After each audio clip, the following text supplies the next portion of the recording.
In a major blow to President Biden's agenda, Senate Democrats will likely not be able to pass his massive social spending bill before the new year. It boils down to two main problems. They don't have a finalized bill yet, and they also don't have the 50 votes needed to pass the nearly $2 trillion package.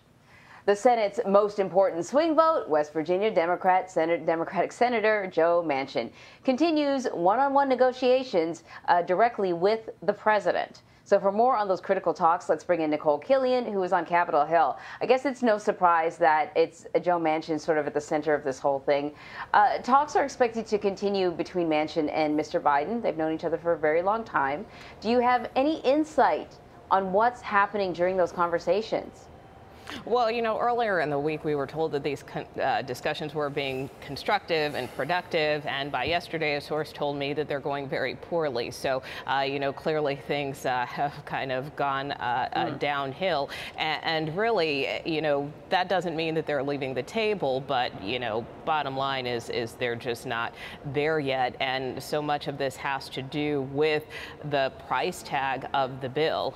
In particular, you know, the source who said that things weren't going well said that, you know, part of this had to do with Senator Manchin wanting to take out this child care tax extension. You know, right now families are receiving roughly $300 a month. It varies depending on how many kids you have. It's due to expire without being re-upped this month. And so, you know, that is a critical, a very key part of the package. Well, you know, Manchin argues that he is still for child tax credits, and, you know, other sources are telling us he's not telling Biden what to include or not to include. So, you know, there is a lot of back and forth here. I think broadly speaking, the main concerns he has is that, you know, if this program is extended over 10 years, it's going to cost a lot, and it may bump up the price tag beyond that $1.75 trillion that's already been agreed to. So the thought is, well, do we take other programs out if we keep the child care tax credit in? You know, so that's kind of a little bit of the back and forth, some of the dynamics as to the disagreements between Senator Manchin, some other Democrats, and the White House right now. So I guess, you know, Nikole, what's next? I mean, this keeps getting pushed back. Democrats had hoped to get it done by Christmas. Doesn't look like it's going to happen. I know that there are some saying, well, now they're focusing on voting rights, but you know, kicking the can down the road for those folks who are waiting to see what happens. In other words, the constituents of Democrats who voted to send them to office to get things done like this, it must be sort of a blow to them. Yeah, well, I think what Democratic leaders would argue is that, and what they have argued time and again, is that, you know, this is all part of the quote-unquote sausage-making process, that, you know, it's never pretty to look at. And I think what you're seeing right now in the Senate, and keep in mind they haven't completely ruled out trying to do this by Christmas, but we certainly know that's a very high hurdle to climb. But the reality is, I mean, look, you remember, because we had a lot of conversations about this in the House. I mean, there were many stops and starts with this, right? There were deadlines set, deadlines blown through, deadlines set, deadlines blown through, and ultimately they were able to rally around the package. So even if this doesn't get done by Christmas, I think there is still the hope that it will get done eventually, even if it gets pushed after the new year. But there are still a lot of key issues to resolve, whether it's, you know, some of the concerns Senator Manchin has, whether it's, you know, the parliamentarian is still going through measures, whether it's still some internal disagreements among Democrats in terms of some of the provisions regarding state and local taxes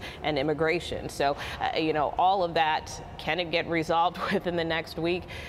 Probably highly doubtful, but at the same time doesn't mean that the package is not going to get done. I think Democratic leaders would argue otherwise. So today, President Biden is signing a bill to increase the debt limit. Congress approved the $2.5 trillion legislation early yesterday. But for how long is that going to keep things going? How long will that help the nation meet its financial obligations? Well, so this will provide an extension and raise the debt limit by about $2.5 trillion, and that should cover the nation's obligations through early 2023, past the midterms. Again, you have some lawmakers who say this is just kind of kicking things down the road again. But, you know, this is a function of Congress. It's something that they have to do time and again. So we'll probably be having this fight once again a year from now, or a little over a year from now. But for the most part, it does at least provide some stability for the financial markets, for the economy, in terms of not really, upsetting the current state of conditions. So that is something that is a relief to the White House. Certainly, Secretary Yellen has been very clear about the catastrophic effects that could occur with the economy had the debt limit not been extended, even if it is kicking the can down the road. Yeah, really important details there. Nikole Killion on the Hill for us. Nikole, thank you. You bet.